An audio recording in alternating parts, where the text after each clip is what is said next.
Hoi, good morning, everybody. So, Jen said in the car on the way over, so your competition this morning is the sunshine. And I think she's right. Thank you all for coming out on such a day as this. Okay, so I want you to think back to Halloween, this past Halloween. In our house, like so many, kids started coming to the door around 5:30 or duskish, and the usual suspects were showing up. There were vampires, and there were superheroes, and there were kids dressed as food, the giant pizza slices and stuff. But then a kid showed up who we couldn't quite identify what she was. She had kind of purple hair, but otherwise it was kind of tricky to figure out. And Jen said, "What are you?" And she said, "I'm Rumi." And we went, "Oh." Well, first of all, very enthusiastic, gave her Kit Kat bar, and then we went, how great is that? A kid is dressing as a 13th century Sufi mystic poet. All's right with the world. And so we basked in the warm glow of that for a few minutes, and other kids came and went. And then another group of girls shows up, and one of the kids looks kind of similar to that last kid. And we went, "Who are you?" And she said, "I'm Rumi." And we went, "Okay, something's up. And please explain who Rumi is." And she said, "Well, Rumi. Rumi from K-pop Demon Hunters." Now, there's no way to follow something like that without sounding old. And we talked about it a bit, and fairly soon after that, I hatched a plan that we had to rebalance the universe after that. We had to kind of repair the rupture in the force from all these phony baloney Rumis running around, and we had to do a service about the real Rumi, the 13th century mystic poet Rumi, who is so beloved of Unitarians. And so that's where we're going partly today. Partly it's going to be about Rumi the poet, but partly about the faith tradition that Rumi the poet comes out of, which is Sufism. And Rumi in some ways has had a big impact on shaping the way we think about Sufism, for better or worse. I'm pretty comfortable with the poetry part of this. I'm a little out of my depth with the scholarship and theology of the Abrahamic religions. Fortunately, today I have a wingman, Joseph Hashemi, who's really going to learn us all up on a lot of that element of things. I think you're really going to enjoy it. You've probably seen Joseph around. You may not have spoken to him that much. He reminds me of that lake. There's a lake in the Okanagan where they haven't found the bottom of it. You don't know how deep it is. And I kind of feel like that whenever I'm talking to Joseph. You don't know where the bottom of them is. Anyway, you're going to enjoy that. I want to keep us moving along so we can maximize our time here together. Let's start with hymn number 188 with lyrics by Rumi. Lovely to see you.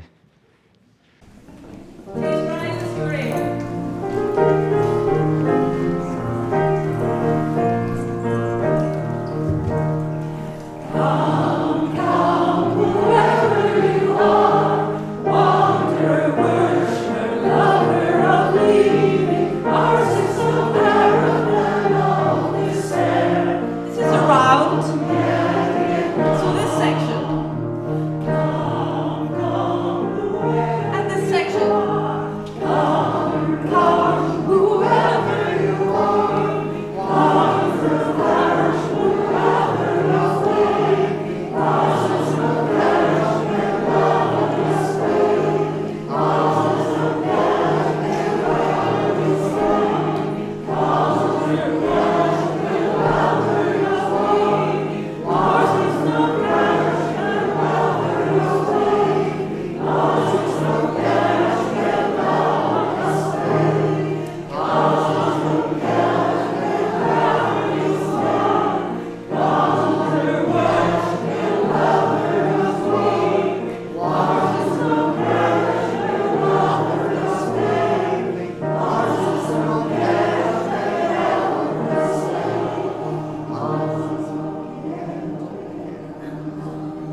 Good morning and welcome again, everybody.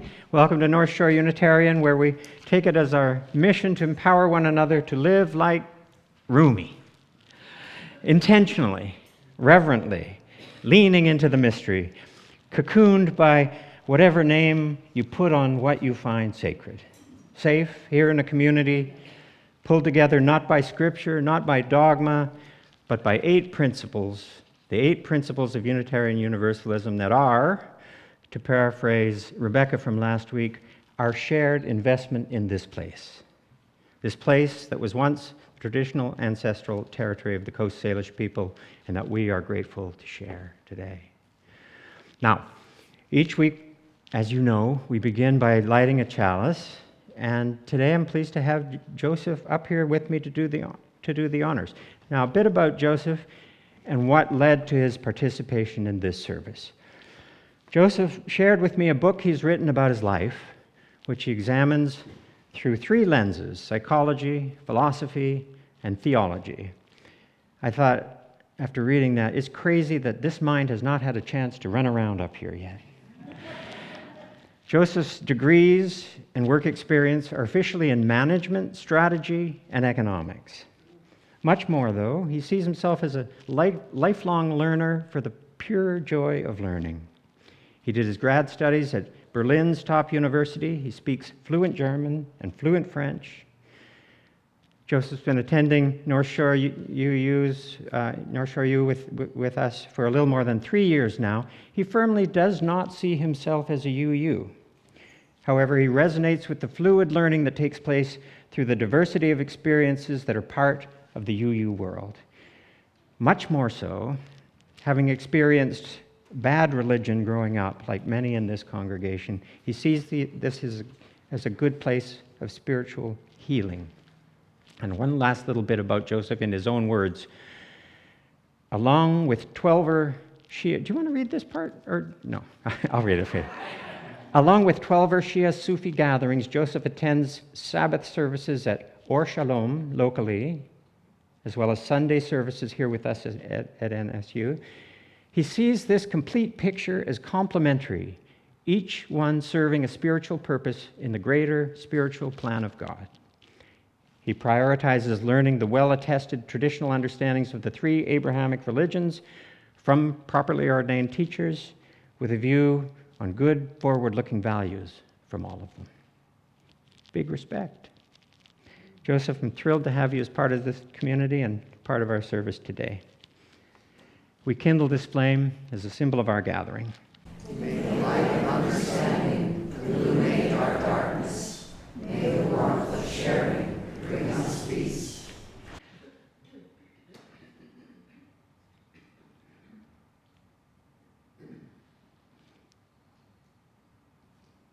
Nice.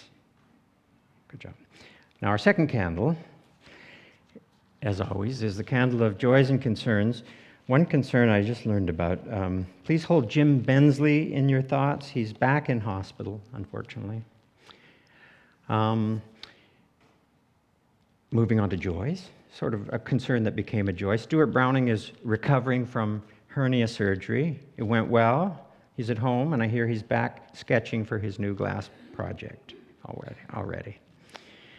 Joy number 2, Linda Pratt, basking in her Chalice lighting cameo from last week, celebrated her birthday yesterday. Joy number 3, Diane Hicks. Just Diane Hicks. It was Diane's birthday on Wednesday. She's still recovering from hip surgery, and yet she managed to bake the casseroles for you to enjoy at lunch today. And there was a chance she might actually make it here into the house. I don't think she did at the last minute. But, you know, if you'll indulge me for a second here on Diane. Jane Jacobs, the great urban planner, used to talk about people she called public characters, who were the real glue of a community. And she didn't mean extroverts or entertainers. She meant the people who perform small acts of service that bring people together. These people are touch points that create more touch points. And that's Diane. Every week that she can stand on her own bones, there she is behind the soup ladle making community here. We wish you a speedy recovery, Diane. Our final candle So let's light that one. Anyone have anything to add? Joys, concerns? Okay. We'll move on to the candle of global concerns. It's fitting that we're talking about a Persian poet at a time when Iran is on many, many people's minds.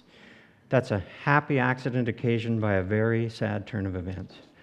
Iran, Ukraine, Sudan, Gaza.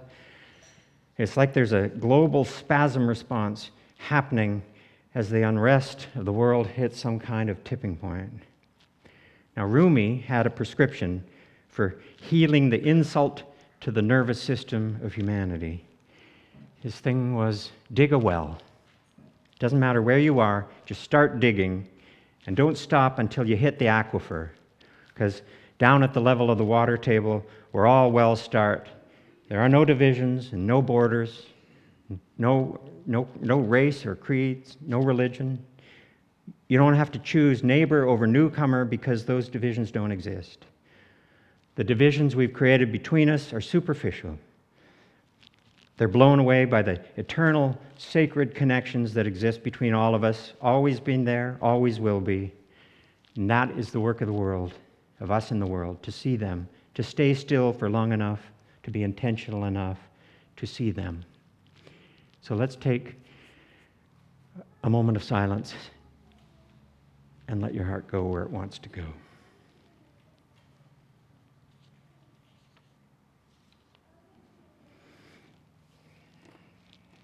Okay.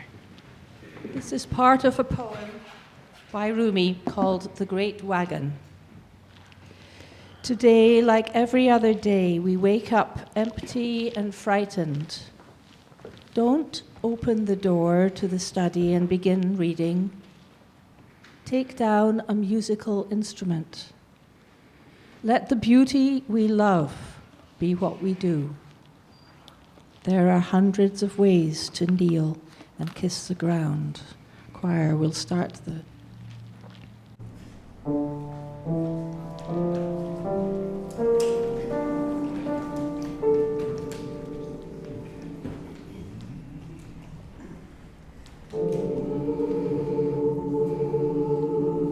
Out beyond ideas of right doing and wrong doing, there is a field.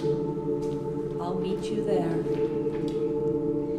When the soul lies down in that grass, and the world is too full to talk about ideas, language, even the phrase each other doesn't make any sense. The breeze at dawn has secrets to tell you. Don't go back to sleep. You must ask for what you really want. Don't go back to sleep.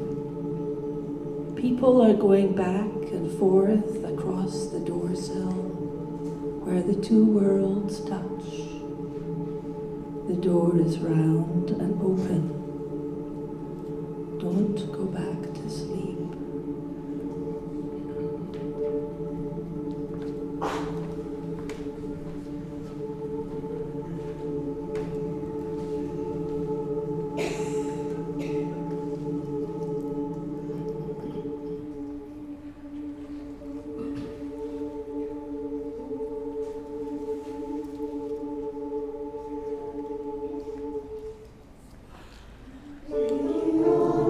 Ideas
All right.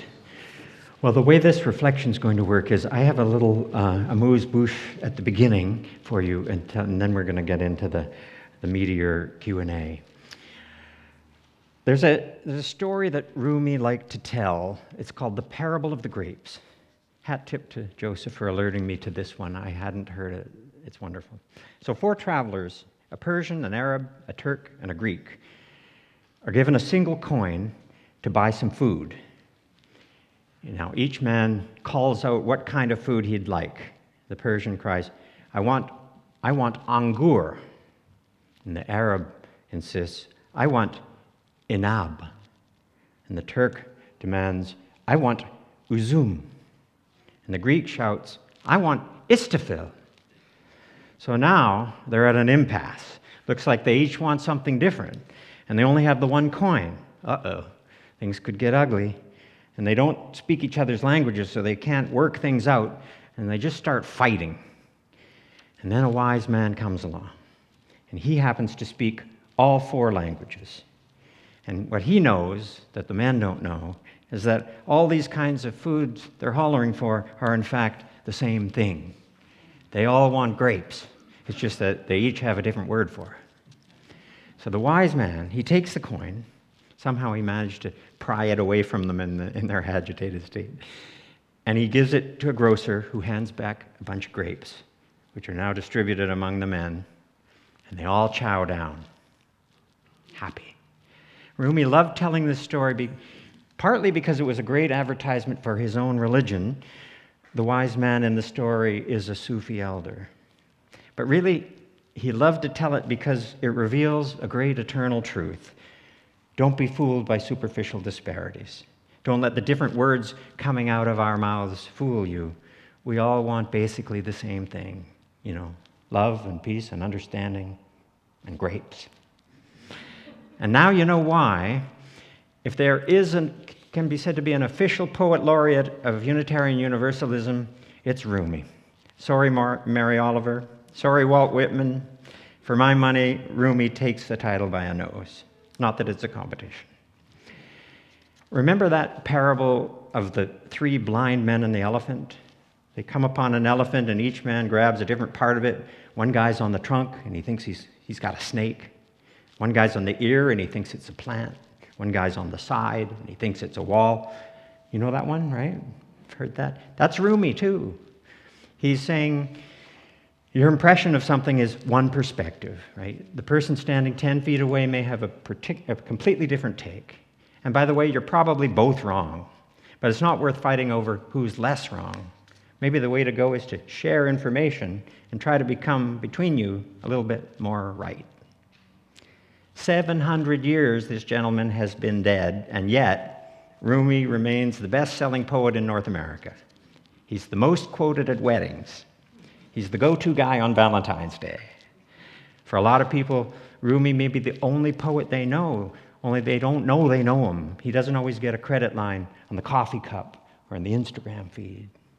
But Rumi's like the Beatles. The Beatles, after George Harrison met the Maharishi Yogi and came back and blew the boys' minds.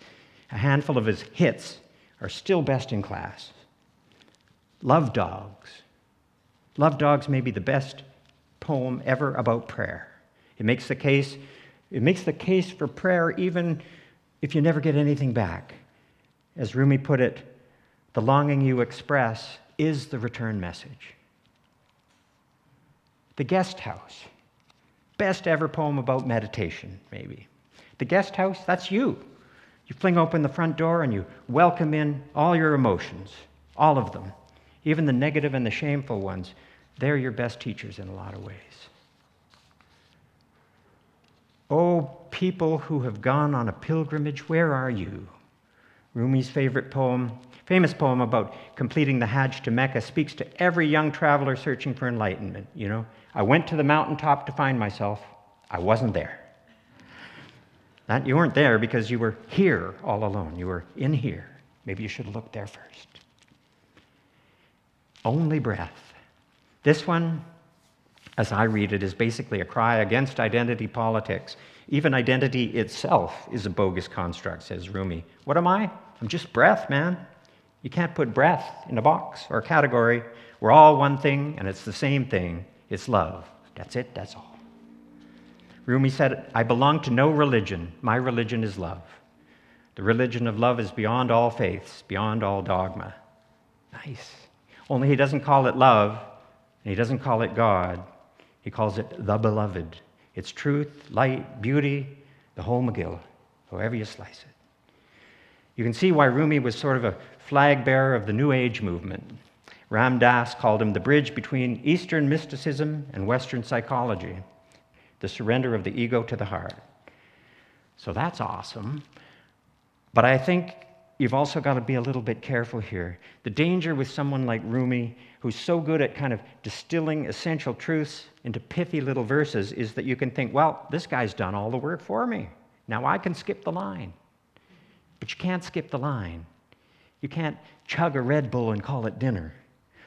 Rumi doesn't give you the answers. He just frames up the questions real nice. He takes you to the trailhead and gives you a kick in the pants. Go investigate for yourself. When Rumi died, thousands of people of all faiths gathered to pay their respects. All faiths. Behind the coffin procession, there were imams and rabbis and priests. The great unifier had brought them all together. And this gets me to the final point I'll make here before we bring in the big brain. The real reason Rumi matters to us now, us in this room, and us in the world, is because at a time when so many people are calling each other out, Rumi did the opposite. He called people in. He called us in, warts and all. Come, whoever you are, no matter who you love or who you are, wanderer, worshiper, lover of leaving. Though you've broken your vows 1,000 times, we still want you here. In here, you'll find inspiration and healing. In here, you have a chance to reboot, unplug, wait 10 seconds, and plug yourself back in. Begin anew in community. Okay, next part of the story, where we get a little bit into who Rumi is and who his teacher was, but mostly we get into what Sufism is, and maybe how we had some wrong ideas about that. It's time for Joseph and I to pull up some chairs and have a conversation. But it is a Muslim tradition to take your shoes off, is it not? It is, yeah, but it draws from the. I don't think he's on. It's Sorry. not on. It's on. It's louder. It's not. Try again. Say something. Testing, 1, 2, 3. So it draws on the experience of when Moses is approaching it's a bush that's not getting consumed by a fire. There's a voice that calls from that non-consumed bush to take his shoes off because it's sacred ground. That's the. Okay, so that's an Old Testament. Yeah, I don't like that term. I'd rather say Hebrew Bible. Yeah. Hebrew Bible. Yeah. Okay. Yeah. So it's funny because, because I associate that with Islam. Yeah. Now I'm not on. Hello. Yeah. Okay. Yeah, better? Okay. We also have a third chair here that nobody's sitting in. And that was your idea, and I like it. And Well, Bruce, you mentioned that it's a Unitarian custom, so. okay, so Yeah. a number of faiths have. Your mic isn't on. Mine is not on. Oh, I'm sorry. I'm sorry. That was totally all me. In a number of faiths have a tradition of leaving space. Judaism, during the Seder, you leave an empty chair in case Elijah shows up. And for UUs, and this is something the youth used to do, they had something called the Robbie rule after a kid who felt excluded when he joined a group. The group already there had closed ranks, and he didn't feel he had a chance to penetrate the circle. So the Robbie rule is you always leave space, an extra chair or space in the circle for somebody who is about to show up to feel like they can come right in. If you want to plunge right into Sufism itself and wherever you want to start there, and what we might need to know about it and what we might be misinformed about.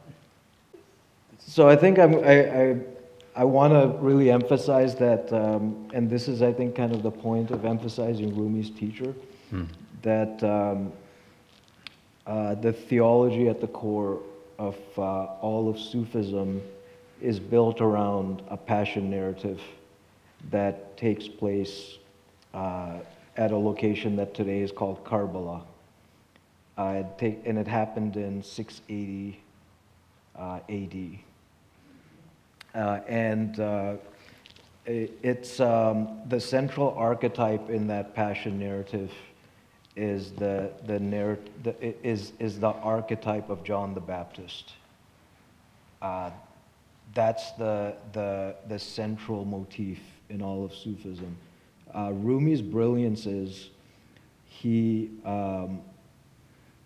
and you probably noticed as you studied a few of his poems, Bruce, that he points in the direction of his teacher Shams, and then everything else he says is it's very a universal theme, but he always points in the direction of Shams. Shams is from a lineage where he is a descendant of one of the few, actually one of only two survivors of that massacre that's the central passion narrative in Sufism.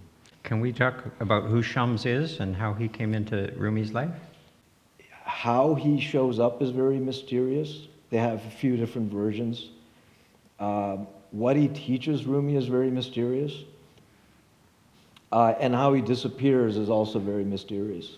Okay, so on some level, it's almost, it's a bit irrelevant.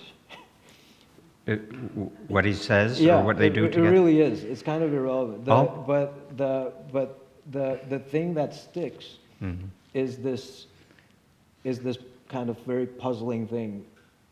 And Rumi somehow recognizes him inherently. So From the knowledge, he realizes this is one of Muhammad and Ali's descendants. right. Okay. Yeah. So just to set the stage a little bit, here's Rumi. They're in what's now present-day Turkey, and Rumi is he's a cleric, a scholar, well-respected, a preacher, but a very kind of left-brain kind of guy, very by-the-book kind of guy. And then into town comes this stranger named Shams, S-H-A-M-S. What does Shams actually mean? It means son. They spend a lot of time together immediately, quite intensely studying. Am I getting this wrong? Yeah, but I think what was also kind of interesting, and this is, I think, in all of the stories about how Rumi first meets Shams. Would you say Shams was a very nice person to Rumi? Oh, he was an absolute. He was the opposite of a nice person. Yeah. And so, why would Rumi be so enamored of this guy? Well, but I think that's kind of the point, right? That's an aspect of love as well. Shams had to be like that, and that's the whole point of this archetype of John the Baptist. You need someone to go in front of a Herod and hammer him. Like there are at least 2 to 3 versions of how he actually meets him, but the common kernel in that is Shams is not very nice to Rumi. Like you read it in all 2 or 3 versions. And I think that's kind of the point of the stories, is to just kind of get that lesson. Yeah. Yeah. And Shams totally changes Rumi. In the short time that they have together, Rumi comes out the other end of that relationship totally different. How would you describe it? I can't. Okay. That's my answer. Well, I would say what happens to Rumi is he becomes the Rumi that we know now. However that sunlight got into him, it opens him up. It moves him into his heart. It makes him see the divinity in everything. And after Shams leaves, again under mysterious circumstances, Rumi then becomes this incredibly prolific poet and produces his magnum opus that a lot of people have now read. And he's this mystic spiritual figure, totally unlike the person he was before. Is that fair? Yeah. I wanted to bring in the topic of Christology. Yes. So. Christology. Okay, so it's spelled like Christology. But in early Christianity, all of the debates that created the many different segments were these debates over Christology, the nature of Christ, or the how do you understand the nature of Christ? That was the essence of the debates. As I understand Christology, you tell me if I'm kind of right about this. Each faith has a position that Christ occupies on the kind of ladder of important things in that faith. And one would assume that maybe in Christianity, Christ occupies a higher rung than in some of the other faiths, but that may not be true. Well, even in Christianity, you might be surprised to learn this.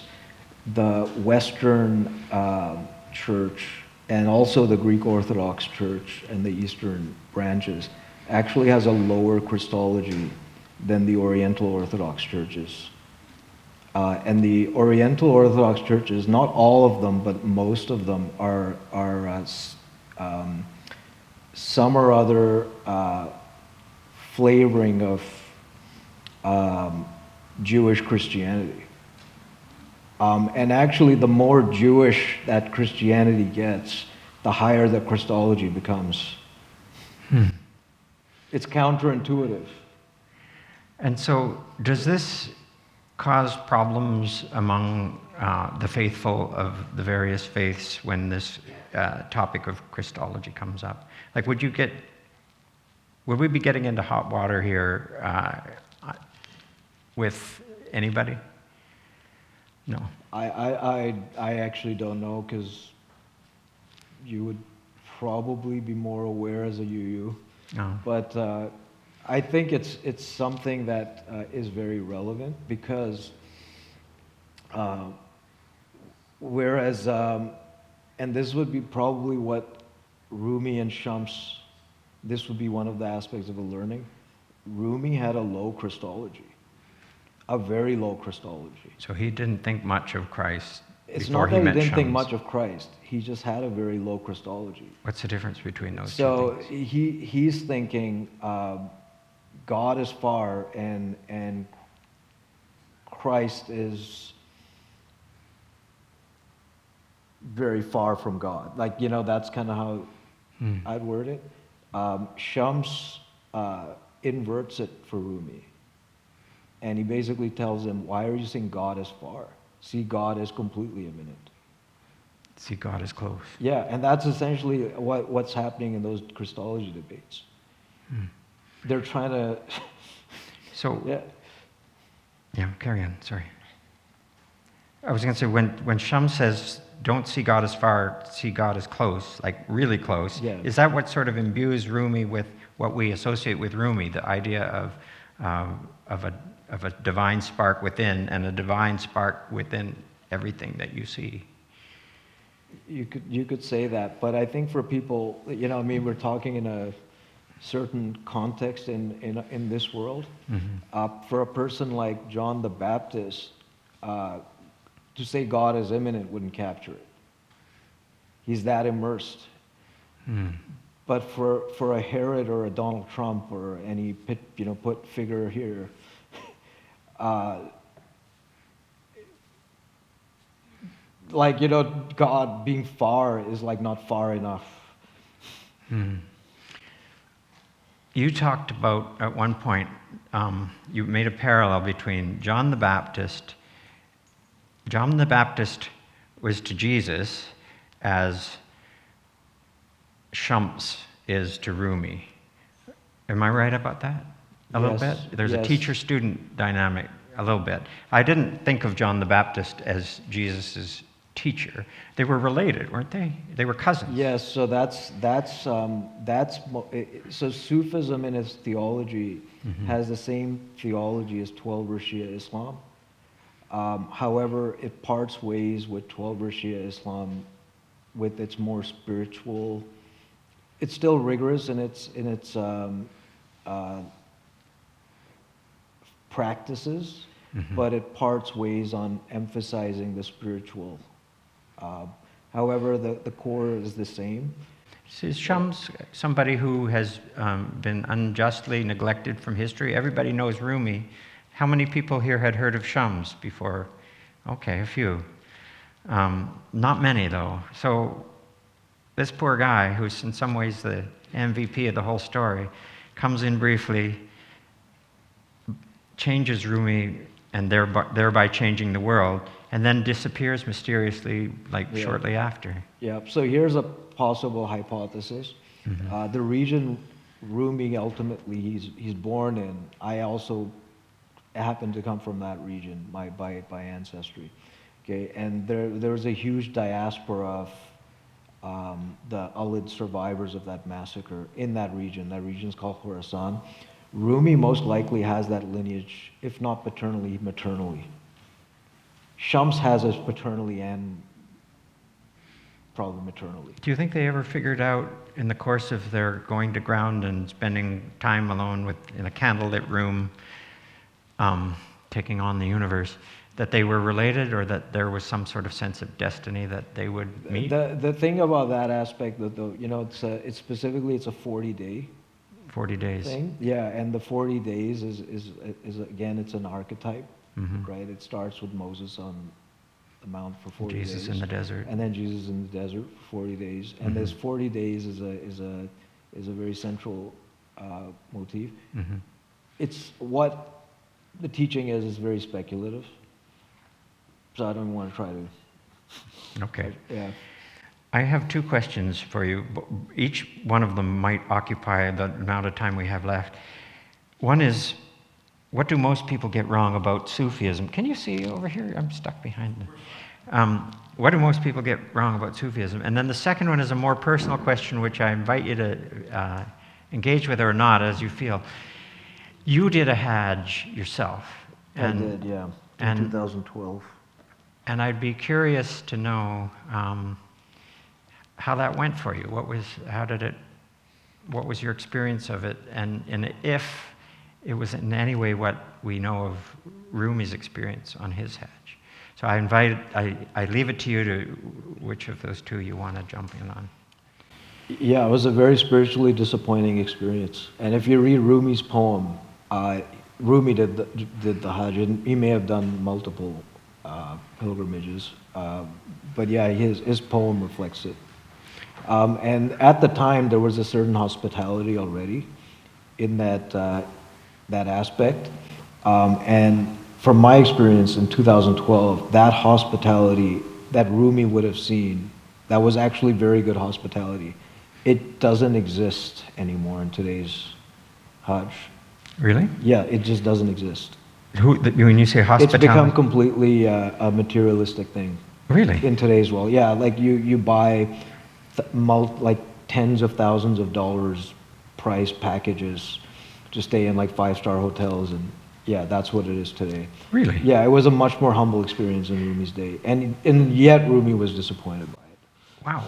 So even then he was disappointed, and you were doubly disappointed. Had you read Rumi's famous Hajj poem, which we talked about earlier? No, not before going? No, I read that a few years after. Okay. Yeah. So when you read it after, did you kind of go, aha? He had the same experience I did. Yeah, I think that there's something to that. Yeah, yeah. Did it change you, that disappointing experience you had? Actually, I think the disappointment of the experience is actually the point. Yeah, and I think it's very similar. For example, people who I haven't been to Jerusalem yet, and it's partly been by choice. But if there's a common syndrome called Jerusalem syndrome. On the surface, it's kind of humorous to read, but it's very disturbing. Like, people literally lose their mind when they go to Jerusalem. How so? I welcome you to just look it up for yourself and just read. It's humorous. It may seem humorous, but it's actually probably a very disturbing thing. And I've heard similar things from some Catholic friends who mention when they go to Rome, to the Vatican, and they come back disappointed. Like, it seems like there's something universal about it.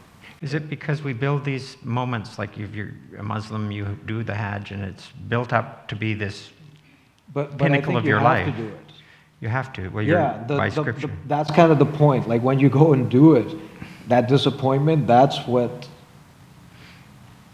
like, it shouldn't be seen as like, oh, I shouldn't have, it was a mistake. It's not. Actually, I think that's the point. When you experience that disappointment, that it shatters a lot of things you believe, that's the point. Yeah. I like that. I mean, it reminds me of Rumi and the guest house poem, welcoming in all the strangers, and even the ones that are most difficult to deal with are the ones who have the most to teach you. Is it a bit like that? You're handling your disappointment at this big event? I would say, I think Rumi processed it. Mm-hmm. He didn't, he dwelled on it, and then he processed it. Did you, would you have considered yourself a devout Muslim when you went on the Hajj? Yeah, I would say so, yeah.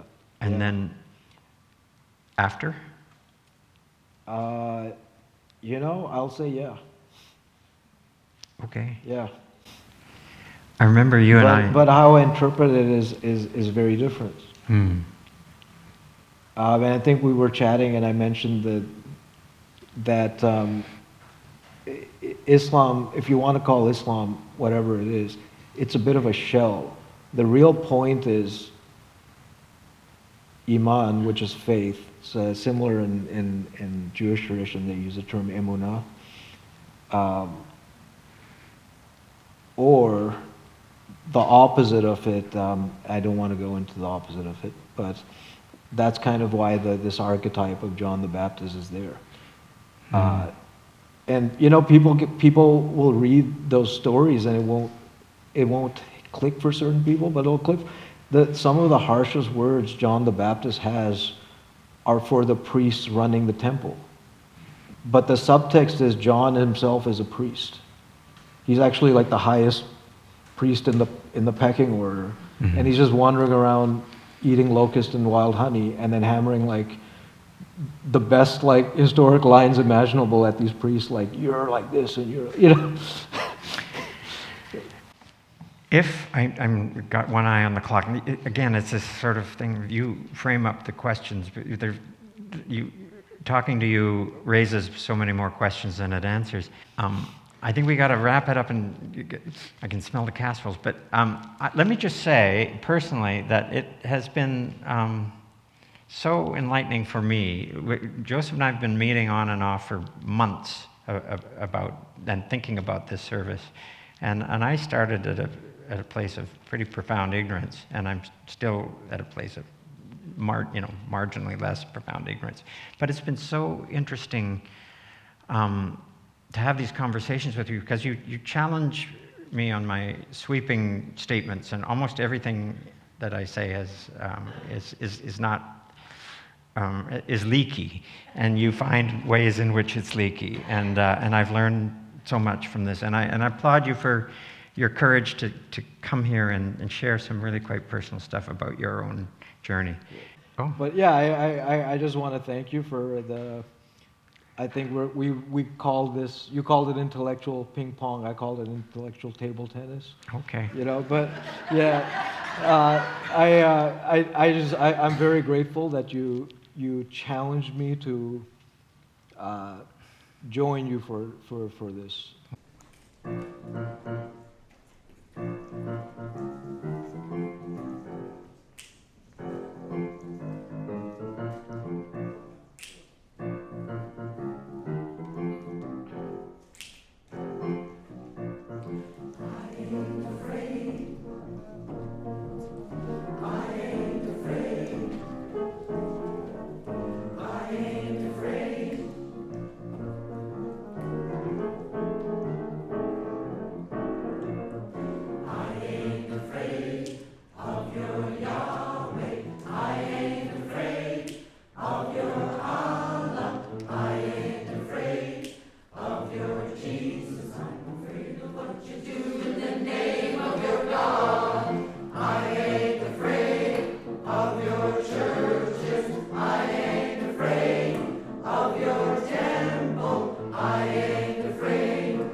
I invite you into the spirit of generosity. This month, all contributions to the offering so designated will go to a charity called Pathways. This is a nonprofit on the North Shore that helps families whose loved ones are struggling with serious mental health issues.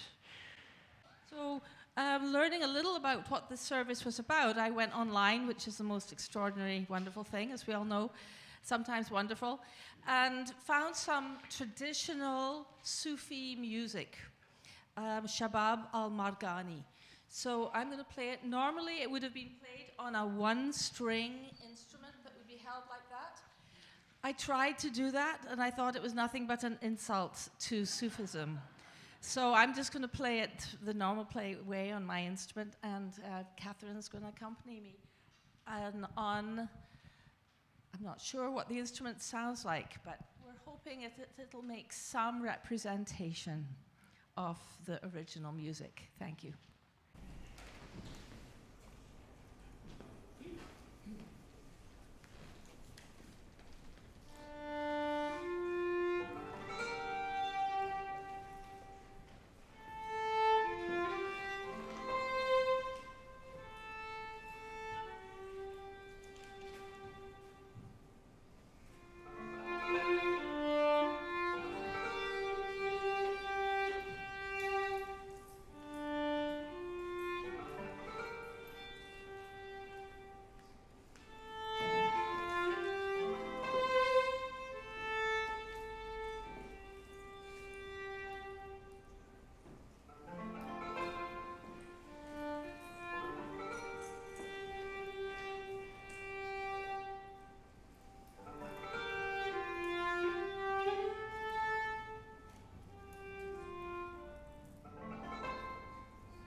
All right, a few announcements.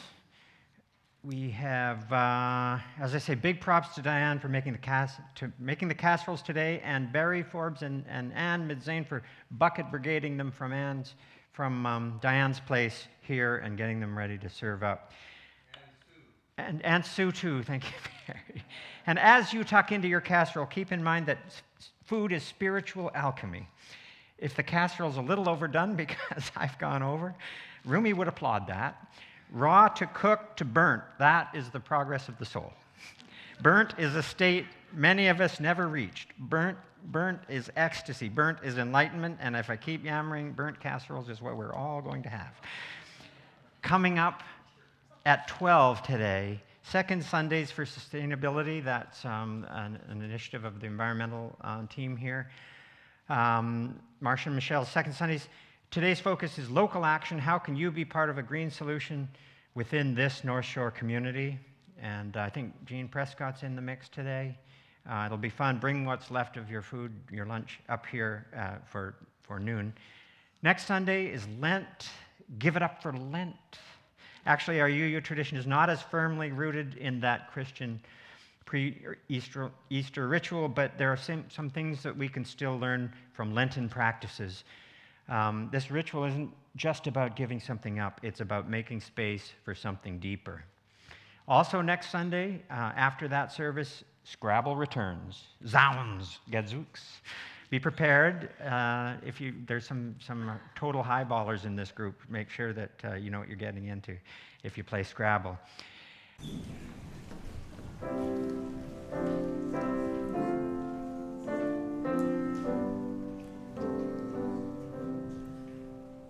Spirit of life, come unto me. Sing in my heart all the stirrings of compassion.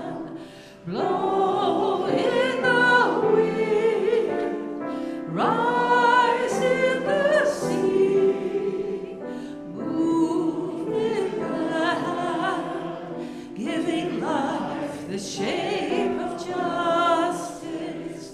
Roots hold me close, wings set me free. Spirit of life, come to me, come to me.